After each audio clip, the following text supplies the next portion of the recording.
Years ago, I was kind of bored one night, so I started reading the paper. And right smack in the middle of the front page was an article about the local volunteer ambulance service.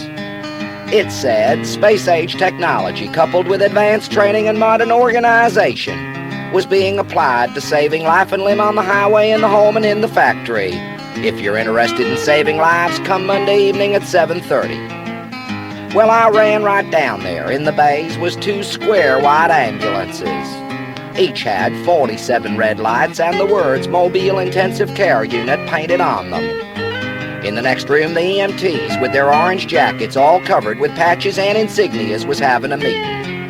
They was yelling and arguing and voting. I sure was impressed by how much they seemed to care about their life-saving work. I must admit I was a mite disappointed when I found out they was discussing the food for the annual picnic. After I made out the application form in triplicate, the membership chairman asked me why I wanted to join. I said, I want to ameliorate pain and suffering, intervene in situations which threaten life and limb, and provide high levels of emergency care in order to reduce morbidity and mortality. He said, son, that's fine, but can you lift? I was accepted as a probationary member, and I enrolled in an EMT class. As well as the orange AAOS textbook, I read Harrison's Principles of Internal Medicine, Gray's Anatomy, Tabor's Cyclopedic Medical Dictionary, Modern Critical Care Practices for the Emergency Department Physician, 3 years back issues of the Annals of Emergency Medicine, and every issue of the EMT Journal that has ever been published. Our first test only had one question on it. In a complete, well-organized paper, explain shock. Well, I thought for a minute, it not being an easy question, and then I wrote. An all-encompassing definition of shock is elusive since its varying forms represent extremely complex pathophysiological chemical processes. Simply stated, shock commences when there is insufficient cardiac output and hypotension caused either by impaired cardiac function or by reduced venous return resulting from hypovolemia or relative hypovolemia.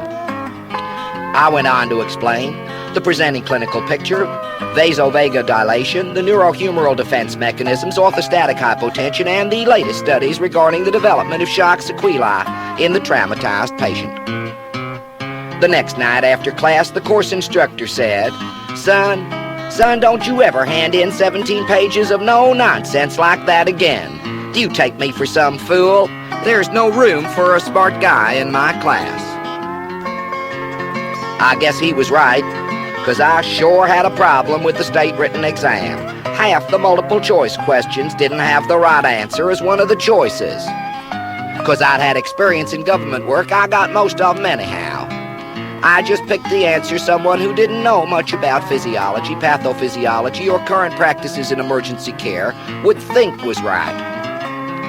Well, finally I passed the course and became a full active member of the squad.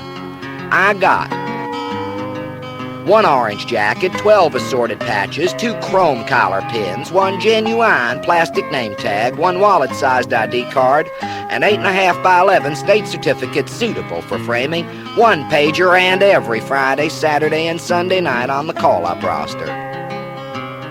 The president of our association also assigned me a special executive function. I was put in charge of straightening out, stocking, cleaning up, and washing both ambulances. Well, I learned a lot in my first 10 years as an EMT, both about emergency care and about straightening out, stocking, cleaning up, and washing ambulances. Our squad meetings are Monday evenings. The advanced trauma class meets Tuesday and Thursday nights, and I'm still on the call-up roster every Friday, Saturday, and Sunday night. But to make sure I was involved enough in the squad, and because I was the only one available on Wednesday evenings, the executive council put me on the training committee. At my first meeting, they was discussing the problems on CPR calls. After listening for a while, I said, the rise in back pressure in the last third of the inspiratory phase commonly causes a loss of mass seal, resulting in inadequate ventilation. The resulting respiratory acidosis and poor blood oxygen levels, combined with the limited circulation provided by external chest compressions, impact poorly on salvageability. To avoid dependence upon the need of maintenance of a proper mask seal, we should train our personnel in the techniques of visualized orotracheal intubation for use with arrested patients. After all, no greater danger of unrecognized misplacement is associated with endotracheal intubation than with esophageal obturation. The squad's medical director rose to his feet. From under his jacket, he pulled out a 3-foot caduceus and struck me repeatedly around the head and chest. He said, Son, that's ridiculous. If we let you intubate, you might do someone some harm. After all, you're not a doctor. I pointed out that without proper ventilation, death was a certainty, and there's no harm worse than the harm caused by death.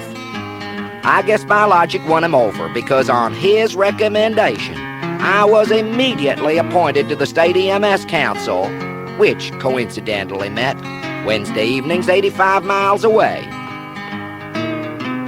Well, it's been 5 years since that training committee meeting.